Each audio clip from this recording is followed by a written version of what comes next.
This is weather radio station kec65 Minneapolis, St. Paul.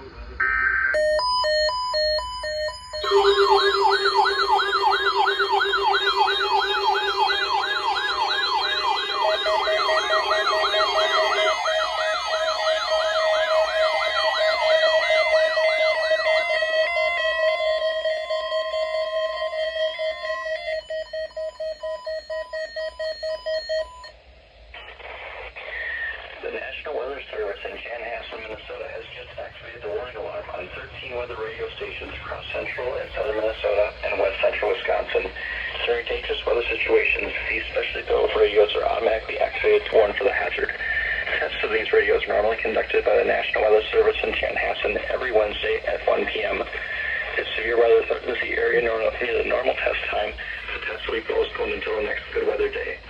The warning alarm will be activated for selected watches, warnings, and statements affecting central and southern Minnesota and west central Wisconsin.